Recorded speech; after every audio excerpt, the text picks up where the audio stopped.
大家好，我是大川法师哈。那么今天呢，我们聊一下这个有关这个敖厂长和这个司东纪的最近的一些情况啊。那么首先呢，这个敖厂长的这个事情呢，其实已经发生了一段时间，就是有个叫《大圣归来》的一个游戏哈，然后呢，他呢为了这个《大圣归来》做了一个宣传哈。那么我个人呢，我也知道这个《大圣归来》呢在宣发上面花了非常多钱，因为呢我在日本的电玩店里面呢看到《大圣归来》打广告哈。那么在日本电玩店里面给《大圣归来》这样的国产游戏哈，就是也不叫国产游戏，就是中国背景的这种游戏打广告。花了不少钱哈做这个事情。那其实在大圣归来之前呢，其实有另一部作品就是魂斗罗的那个作品呢，也做了很大的那个宣发哈。比如说我以前经常看的一个 YouTuber 啊，也不叫以前，现在也在看什么罗卡啊，还有什么莱斯啊，就这种台湾的那些做这个游戏的这个 YouTuber 哈。然后呢，很明显他们就帮这个魂斗罗在打宣传嘛，因为魂斗罗这个游戏呢，敖厂长做了一期有关魂斗罗那个游戏的视频啊，能把魂斗罗骂得一塌糊涂啊，这个什么烂游戏污染我眼睛。但是呢，这个大圣归来呢就把它夸得不行啊。但是呢，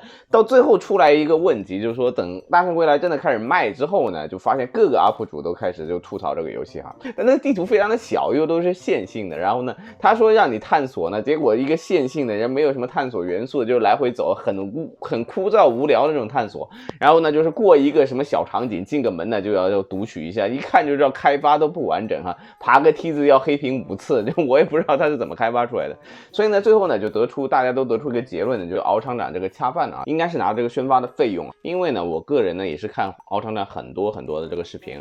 这个呢我倒觉得我对这件事情呢倒不是说很大的反感，但是呢问题就在于，其实我觉得这件事情呢要批判的是在哪里呢？就是说这些没有什么游戏知识的投资人哈，就你要知道大圣归来最后开发成这个烂样子哈，最后的原因是什么？就是说有很多不懂游戏的哈，就以为游戏人傻钱多速来哈，单机游戏就这样拿宣发去砸，然后就能把一个什么垃圾游戏能够说成一个3A 巨作啊。那么这个呢就很明显就是说你没有在这个投资当中学习哈。就有的时候呢我会想啊，就像巴菲特这样的股神哈，他为什么他能做到股神呢？就是他一直都在学习啊。你可以看到就是说巴菲特就说这个，比如说这个雪糕店是我买的，然后呢我为什么要买它？因为我实地考察了他很多家店，然后看他的服务态度和他教育员工的这个方法，然后我觉得这个店是有发展的前景，所以我买他的股票。所谓的股神巴菲特，他的这个投资原理其实非常非常简单，就是仔细观察，而且实地考察，然后呢对这个企业做出一个非常客观的评价哈。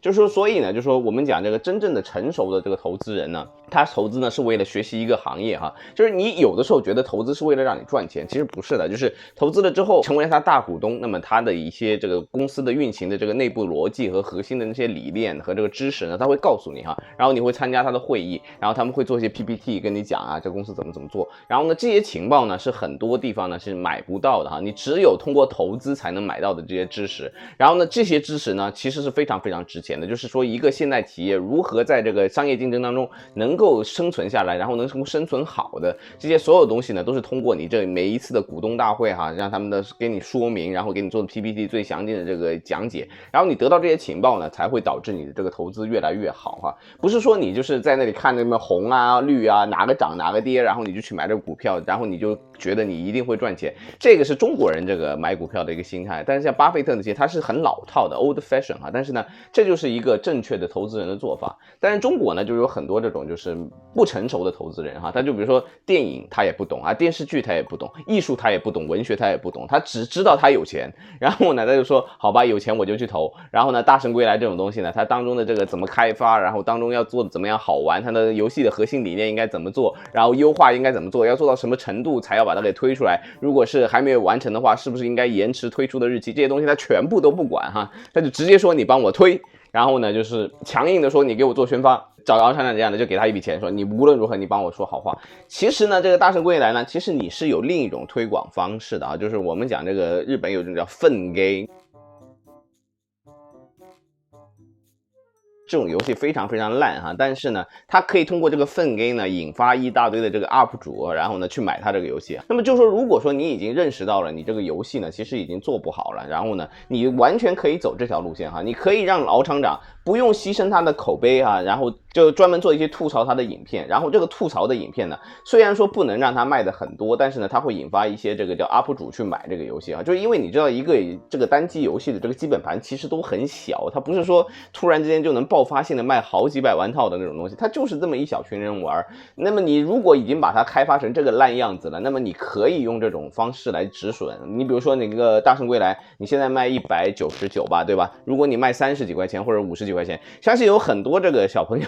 相信有很多这个做视频的这个博主啊，他一定会去买这个游戏。但是呢，你如果还是在硬着脸皮一直要说这个游戏呢本来是坨屎，你不要说它是碗饭，那你就毁了老厂长，也毁了你这个游戏本身。自媒体很多的时候呢都卖口碑，卖自己说实话，但是呢，当他遇到了一个叫做拿着一大堆钱来打你脸的那个时候呢，如果他被这个钱给打趴下了，然后呢就说好吧，那我就表演一段吃屎的话，那么他的公信力呢就会受到非常巨大的影响啊。那么就说你不是说你不吃屎吗？结果呢人家啪一叠钱打过来，打的你就说啊这个屎好香啊。所以呢这个斯东季最近那个血食那个事情呢，其实也是一样啊，就是我个人觉得呢，当然这还是我个人推测，就是他个人呢还是应该是血食给了他一点钱，然后呢让他把这个视频给做出来哈，然后呢。现在这个事情发展的后续到什么程度了呢？就是说现在那个斯东季呢已经把他这个评论区给关掉了啊，这就是我们第一次见到这个叫做自媒体有这种骚操作，就是说我允许我自己说，然后呢不允许你们评论我，然后呢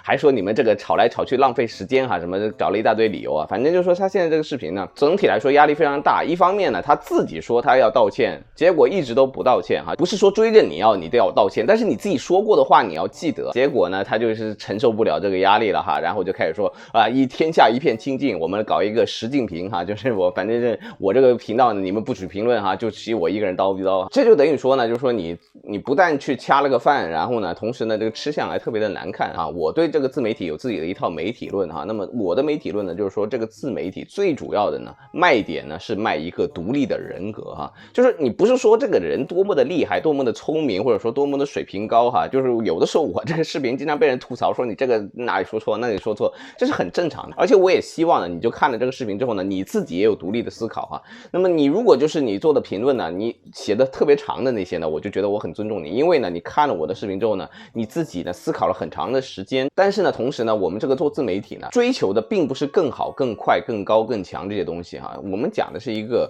就是说句实在话，是不比别人更高一点，但是呢，也不能比别人更低一点的一个状态哈。就是我和所有的网友都是在同一个水平线上，只是说我们的个性有不一样。你比如说你要说一个人很厉害很强，这个呢是需要一定的这个比试和竞争之后才能知道的，但是你要说一个人很特别很独特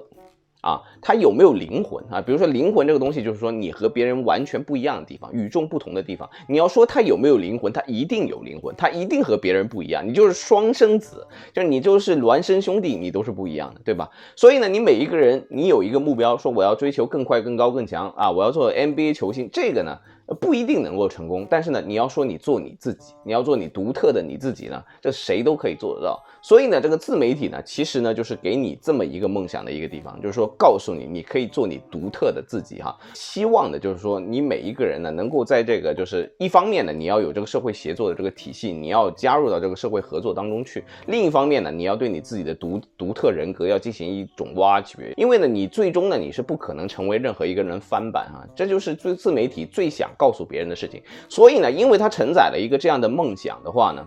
他不能够随便屈膝的去谄媚那些权贵哈，就是不是说拿了钱打你的脸你就应该做这件事情哈。所以呢，这个东西呢也是所有的这些你的粉丝或者说你的订阅者他最不想看到的东西哈。当然了，如果说这个雪石拿了1000万美金过来说，哎，你帮我做一个什么推广好，然后哎呀，雪石这个国际大媒体啊，这个水平超级高，到最后呢，就说你这个频道的成立呢，并不是由你一个人来成立的，是由其他所有的网友的独立的人格外加你的独立意见所成立的一个频道哈。所以呢，一旦当你把这个评论给关闭了之后呢，我不知道你这个流量会不会受很大影响，应该不会很大影响，但是呢，问题是你这个节目的艺术性下降了很多，你的意见肯定有很多人不同意，然后呢，很多人可能会在网友当中去寻找他同样的意见哈。那么如果说你这个节目呢，最后呢把这个评论区都关了之后呢，那么说句实在话，就说你这个节目呢看头就会比较小一点哈。那么大家要再去点你这个视频这个动机呢会稍微少一点哈。当然了，对于司东记来讲，他好像不在乎这些东西啊，他反正觉得我现在已经很红啦，我现在这个粉丝快10万了，这一点东西我无所谓，让给你们吧，你们爱怎么说怎么说，反正我就是厉害哈，就是这种感觉哈。但是呢，同时呢，我也觉得司东记也是挺努力的哈，不停的在向给我们证明习近平的政策是对的哈，就是习近平帮你把微博这些评论给禁了，帮你把这些帖子给删了，原因是什么啊？为了节省你的时间嘛，让你有更多时间去学习啊，让你有更多时间去提升自己啊。你看这个领导人苦口婆心，整天要劝你们好好学习，好好工作，你们都不听。然后呢，你看现在司东记告诉你了吧，这个才是真正的这个叫自媒体应该做的事情啊，就是应该把评论给关掉哈。那么是吧？这个绕了一大圈，给中国的这个制度优势又写了个背书哈，中国的制度就是好，就等于说这样好吗？那么反正这个事情还持续关注啊，我要看看它将来这个数据会怎么变化啊。好吧，那么今天这个视频我们做到这里，谢谢大家，我们下期再见，拜拜。